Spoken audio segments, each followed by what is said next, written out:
Salut à tous, j'espère que vous allez tous très bien. On se retrouve pour un épisode d'ActuOM qui n'était pas prévu mais qui s'est imposé puisque ça s'affole du côté du club. Avec le départ de Zubizarreta ce jeudi en début de soirée, on parlera de son possible successeur, du départ probable de Villas-Boas qui est la conséquence directe de tout ça. On va revenir en détail dans cette vidéo sur tout ce qui a entouré un petit peu le coup de tonnerre qu'on a pu avoir hier soir. N'oubliez pas de nous suivre sur Twitter et Insta, les liens sont dans la description. À vous abonner avec la cloche de notif pour suivre l'actu de l'OM avec moi, et aussi à mettre un petit pouce bleu si cette vidéo vous plaît. Je vous invite aussi à réagir dans les commentaires pour qu'on puisse discuter ensemble des rumeurs abordées, c'est toujours super intéressant. Petite question pour vous avant de commencer cette vidéo, comment réagiriez-vous à un départ de Villas-Boas? Et en cas de départ, quel serait l'entraîneur ou les entraîneurs que vous aimeriez voir à l'OM? Je vous attends dans les commentaires, je vous donnerai les deux noms d'entraîneurs que j'aimerais voir au club un petit peu plus tard dans cette vidéo. On va directement commencer cette vidéo en évoquant le départ d'Andoni Zubizarreta. Le directeur sportif de l'OM a quitté le club d'un commun accord. Il y aurait eu des discussions cette semaine qui auraient abouti à cette décision justement. Le président Hérault lui a rendu hommage dans le communiqué de l'OM qui a été dévoilé cette nuit. Après 4 ans au sein du club, il y a eu du bon et du mauvais du côté de Zubi. Des recrutements pas toujours très intelligents, Sertic, Mitroglou, Abdenour. Ça lui a été souvent reproché, mais c'est aussi la venue d'André Villas-Boas cet été pour remplacer Rudy Garcia.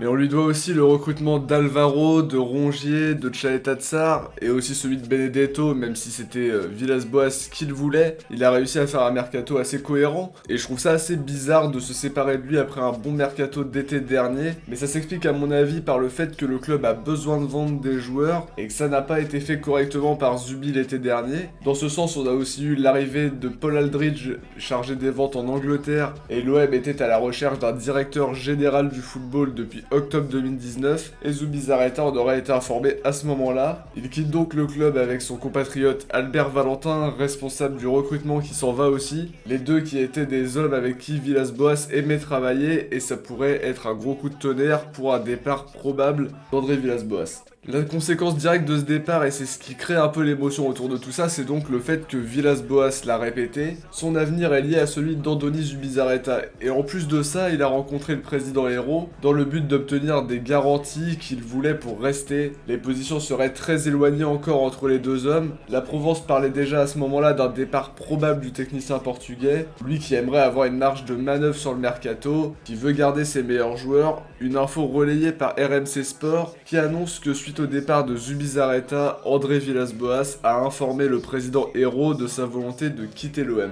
24 heures décisives du côté de d'AVB qui va encore échanger avec Hérault. Pour le moment, une décision n'a pas été arrêtée, mais la tendance est clairement à un départ. Les joueurs, eux, ont rendu hommage à Zubi, comme Alvaro, Rongier. Ils sont très unis, les joueurs entre eux, et s'attendent à un départ de Villas-Boas, malheureusement, qu'ils n'imaginent pas rester dans les conditions actuelles. Maintenant qu'on a fait le point sur la situation, faut penser à l'après, et dans le cas présent, l'OM s'active aussi pour un successeur à Andoni Zubizarreta, qui pourrait bien être Antero Henrique, ancien directeur sportif du PSG pendant 2 ans, et surtout en ce qui nous intéresse, ancien DS du FC Porto, club de cœur de Villas-Boas, à une personne qu'il connaît bien, et le recrutement justement d'Henrique pourrait pousser Villas-Boas à rester. Ça pourrait être le coup de poker d'Hérault pour ne pas perdre son coach. Le Phocéen confirme qu'Henrique discute avec l'OM depuis plusieurs semaines, et Nicolo Chiras sur Twitter confirme cette info, précisant même qu'Henrique pense à Gabi Heinze pour remplacer Villas-Boas en cas de départ. Le nom de Luis Campos a aussi été évoqué, mais ça paraît pas être la piste la plus probable, même si on sait qu'il n'est pas insensible à l'intérêt de l'OM, comme ça a déjà été le cas il y a quelques années. Autre nom de successeur potentiel pour Villas-Boas s'il part, puisque pour le moment rien n'est acté au moment où je fais cette vidéo. Tuto Mercato Web évoque 2 noms, celui de Gabi Heinze que j'ai mentionné un peu plus haut, et celui de Mauricio Pochettino. La Marseillaise évoque 4 pistes. Hervé Renard qui entraîne l'Arabie Saoudite, Sven-Goran Eriksson, ancien coach de l'Angleterre, de Benfica, de la Lazio, Vincenzo Montella libre depuis son départ de la Fiorentina l'année dernière, et enfin Christophe Galtier, entraîneur à Lille en ce moment, vous le savez, Marseillais de naissance, formé au club, de passage au club de 2 ans en tant que joueur, et son nom a souvent été cité pour venir coacher l'OM. Et clairement, moi j'aimerais beaucoup le voir au club. Ce qu'il a fait avec Lille est assez extraordinaire. Il connaît l'ambiance de l'OM, les exigences. Après, est-ce qu'il quittera Lille pour tenter l'aventure? Je sais pas, mais je suis intimement convaincu qu'il finira par entraîner l'OM un jour ou l'autre. Autre entraîneur qui me plairait bien, aucune rumeur à son sujet pour le moment, c'est Laurent Blanc, un super coach et qui est toujours libre en ce moment. Il a déjà évolué au club aussi, donc j'aimerais beaucoup le voir prendre les rênes de l'équipe, mais encore une fois, on sait pas si Hero arrivera à trouver un terrain d'entente avec lui. En tout cas, voilà pour les dernières infos au sujet de tout ce dossier avec Villas-Boas, Zubizarreta. C'est là-dessus que la vidéo se termine. Merci à tous de l'avoir visionné. On se retrouvera très vite pour faire le point sur ce dossier. Ciao, portez-vous bien et surtout allez l'OM.